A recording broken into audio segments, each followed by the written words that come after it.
the strongest hurricane to hit Puerto Rico in over 80 years, destroyed hundreds of homes, knocked out power across the entire island, and triggered heavy flooding on Wednesday.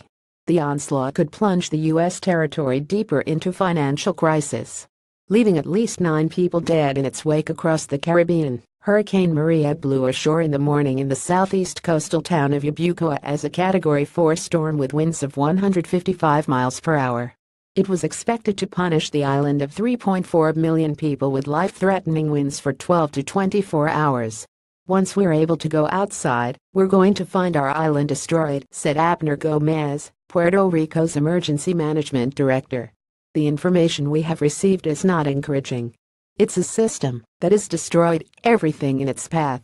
It was the second time in 2 weeks that Puerto Rico felt the wrath of a hurricane.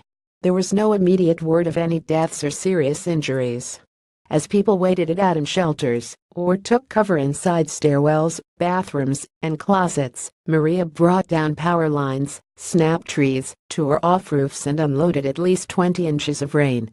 Widespread flooding was reported, with dozens of cars half submerged in some neighborhoods, and many streets turned into rivers. Felix Delgado, mayor of the northern coastal city of Catano, told the Associated Press that 80% of the 454 homes in an area called Guanamatas were destroyed. "Months and months and months and months are going to pass before we can recover from this," he said. As of 2 p.m. local time, Maria had weakened to a Category 3, with winds of 115 miles per hour. It was off Puerto Rico's northwest coast, moving at about 15 miles per hour, and was expected to pass off the coast of the Dominican Republic late on Wednesday and on Thursday.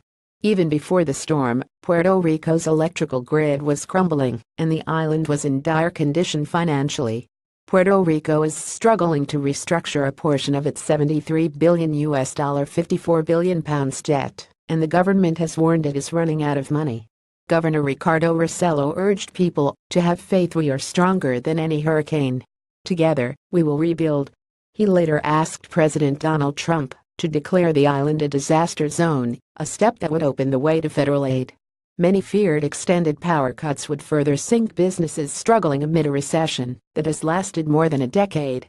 "This is going to be a disaster," said Jean-Robert Auguste, who owns 2 French restaurants and sought shelter at a San Juan hotel.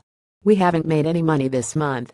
More than 11,000 people and more than 580 pets were in shelters, authorities said. Along the island's northern coast, an emergency medical station in the town of Arecibo lost its roof, while communication was severed with several emergency management posts. A hospital and a police station reported broken windows, and a tree fell on an ambulance.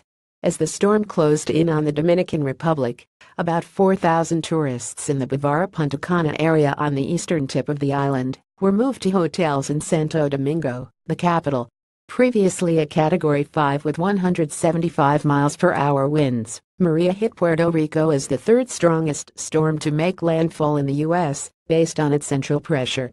It was even stronger than Hurricane Irma when it roared into the Florida Keys earlier this month. Irma sideswiped Puerto Rico on September 6, causing no deaths or widespread damage on the island, but leaving more than 1 million people without electricity. More than 70,000 still had no power as Maria approached. The last Category 4 hurricane to blow ashore in Puerto Rico was in 1932, and the strongest ever to hit the island was San Felipe in 1928 with winds of 160 miles per hour. As Maria closed in, Mr. Trump offered his support via Twitter. "Puerto Rico being hit hard by new monster hurricane. Be careful, our hearts are with you. We'll be there to help." The storm center passed near or over St. Croix overnight on Tuesday, prompting U.S. Virgin Islands Governor Kenneth Mapp to warn people to sleep in their street clothes and shoes just in case. On the island of Dominica, which got slammed late on Monday, Hartley Henry, an advisor to the Prime Minister, reported at least 7 deaths and a tremendous loss of housing and public buildings. He said the country was in a daze, with no electricity and little to no communications.